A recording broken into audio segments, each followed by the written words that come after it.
माहूर तालुक्यातील पाचुंदा येथे शासनाने मंजूर केलेली अनघड बांधाची कामे गुत्तेदारांनी मशीनद्वारे करून सरपंच, ग्रामसेवक व रोजगार सेवकाने संगनमत करून कामात मोठ्या प्रमाणात अनियमितता केल्यासंदर्भात गावकऱ्यांनी केलेल्या तक्रारीची दखल घेऊन तत्कालीन सहाय्यक जिल्हाधिकारी अभिनव गोयल यांनी चौकशी करण्याचे आदेश दिले।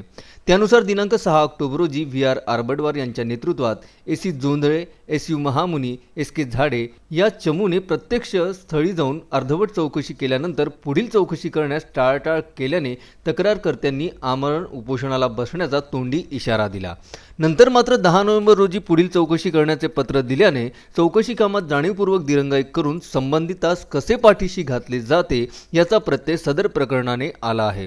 माहूर तालुक्यातील अतिदुर्गम भाग म्हणून गणल्या गेलेल्या पाचुंदा येथील ग्रामपंचायतच्या सदस्य भाग्यश्री मारुती आढागळे, श्रावण संभाजी कुडुमिते व अन्य ग्रामस्थांनी पंचायत समितीचे गट विकास अधिकाऱ्यांसह सर्व संबंधितांनी दिलेल्या तक्रारीत LBS अनगडी दगडी बांधाऱ्याच्या कामावर सरपंच, ग्रामसेवक व रोजगार सेवकांनी संगनमत करून कोरोनाचा प्रादुर्भाव रोखण्यासाठी शासनाने टाळेबंदी घोषित केल्याच्या कालावधीत म्हणजेच दिनांक 21 फेब्रुवारी 2020 रोजी रोजगार पुस्तिकेत बोगस मजुरांची नोंद घेऊन रक्कम उचल केल्याचा गंभीर आरोप केला होता।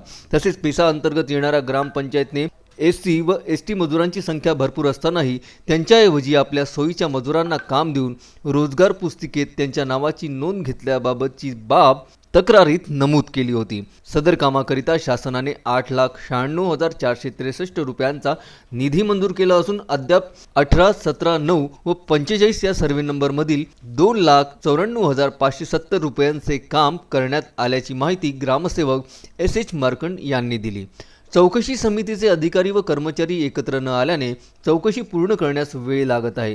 त्याची कल्पना सहाय्यक जिल्हाधिकारी किनवट यांना दिली नसल्याचे व मनरेगा शाखा अभियंता खरात अभिलेखा देत नसल्याची माहिती सहाय्यक गट विकास अधिकारी व्ही.आर. आरबडवार यांनी दिनांक 5 नोव्हेंबर रोजी पत्रकारांना दिली। या संदर्भात गट विकास अधिकारी युवराज मेहत्रे यांचे म्हणणे जाणून घेण्याचा प्रयत्न केला असता ते कार्यालयात भेटले नाही आणि त्यांचा मोबाईल सुद्धा स्विच ऑफ होता। संजय घोगरेंसह अनवर खिच्ची, विदर्भ न्यूज, माहूर।